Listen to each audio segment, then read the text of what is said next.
খুব দরকার ছাড়া নতুন নিয়োগ নয়, লোক কমানোর চেষ্টা করুন, সাফ নির্দেশ মুখ্য সচিবের।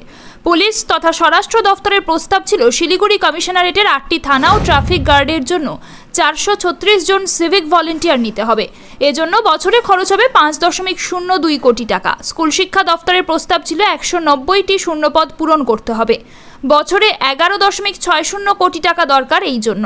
খাদ্য প্রক্রিয়াকরণ দফতর আবার 28 জন নিরাপত্তারক্ষী ও 142 জন উদ্যান পালন প্রযুক্তি সহায়ক নিয়োগ করতে চাইছে। তাদের লাগবে বছরে 5.74 কোটি টাকা।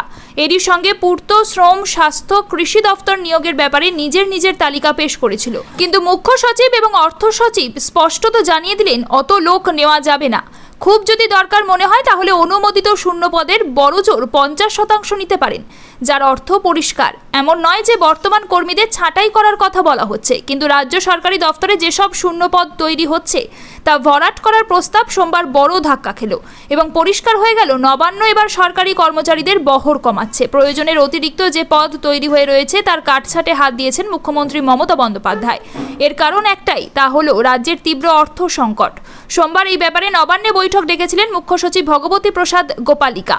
সরকারের মুখ্য কিছু দফতরের সচিবকে সেখানে ডাকা হয়েছিল। ওই বৈঠকেই মুখ্য সচিব জানিয়ে দেন বুঝে সুঝে লোক নিতে হবে। নবান্নে এই কঠোর পদক্ষেপের রূপরেখা তৈরি করে দিয়েছেন মুখ্যমন্ত্রী মমতা। কদিন আগে শীর্ষ আমলাদের নিয়ে এক বৈঠকে মমতা বলেন বহু সরকারি দফতরের কর্মীদের কোনো কাজ নেই, আসে যায় মাইনে পায়, তাদের জন্য আলো জ্বলে পাখা ঘোরে, কিন্তু প্রোডাক্টিভ কিছু পায় না সরকার।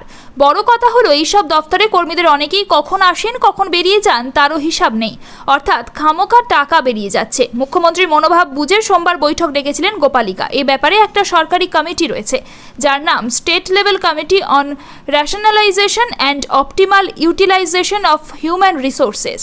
ওই বৈঠকে অর্থ সচিব মনোজ পান্ত আবার জানিয়েছেন কোনো সরকারি দফতরের নয়া নির্মাণের জন্য এখন যেন কেউ প্রস্তাব না পাঠান, কারণ কোনো নতুন নির্মাণের প্রস্তাবে অনুমোদন দেওয়া হবে না। এই ব্যাপারে সরকারকে কটাক্ষ করতে ছাড়েননি বিরোধীরা। বিজেপির অগ্নিমিত্রা পাল বলেন সরকারের উচিত ছিল চুরি আটকানো, তা আটকাতে পারছে না। এখন নিয়োগ বন্ধ রেখে রাজ্যের নতুন প্রজন্মের সুযোগ ও সম্ভাবনার পথ বন্ধ করছে, এও এক অনাচার।